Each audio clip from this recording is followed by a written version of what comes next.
In his quest to punish thieves, a man transformed into an atomic being within the sewers. His name was Sid. Inspired by the tales of shadowy figures who manipulated events from behind the scenes and demonstrated unparalleled power, he trained relentlessly since childhood. Yet, no matter how strong Sid became, human limits prevented him from rivaling atomic power. Determined to surpass atomic, he ventured into the forest to seek magical energy. In a delirious state, Sid mistook the headlights of a truck for magical energy and dashed toward them. He was struck and killed, only to be reincarnated in another world where magic truly existed. By night, Sid hunted thieves and rescued girls who had been turned into monsters by the Diabolos cult. He formed an organization named Shadow Garden to combat the Diabolos cult. Years later, Sid enrolled in a magic swordsman academy to play the role of a shadowy powerhouse. He disguised himself as an ordinary mob character in daily life. He became so engrossed in playing this pathetic mob that he deliberately confessed his feelings to the second princess, Alexia, expecting to be rejected. To his surprise, Alexia accepted his confession. No matter how badly Sid treated her, he could not get Alexia to break up with him. It turned out that Alexia was using him to avoid marrying her fiancé. To keep Sid acting as her boyfriend,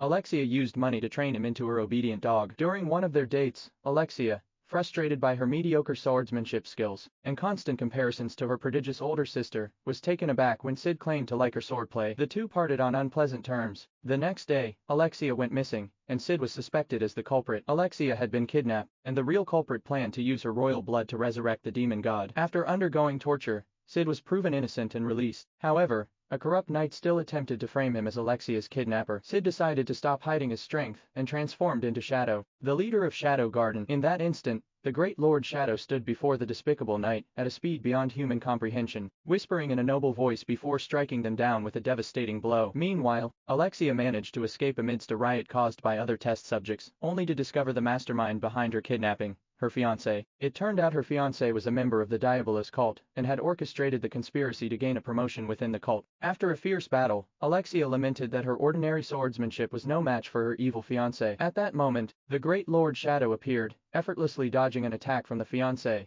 who claimed to be the cult's next 12th seat. Using nothing but ordinary swordsmanship without magic, Shadow toyed with him effortlessly. Alexia was mesmerized by the beauty of his swordplay. Unable to defeat Shadow, the fiancé consumed a forbidden pill to forcibly enhance his power, declaring himself the strongest. Shadow scorned this borrowed, ugly power as an insult to true strength and, for the first time, unleashed his magical energy to demonstrate what real power meant. To surpass Atomic, Shadow had long concluded that he must become Atomic himself to defeat Atomic. Overwhelmed with despair at this power, the fiancé fell to his knees. Then, with a single utterance, "I am Atomic," everything around them was engulfed in a purple glow. In the deserted ruins, Alexia picked up a sword from the ground. Recalling the sword technique Shadow had demonstrated, she replicated them, wielding her blade with newfound resolve and without hesitation.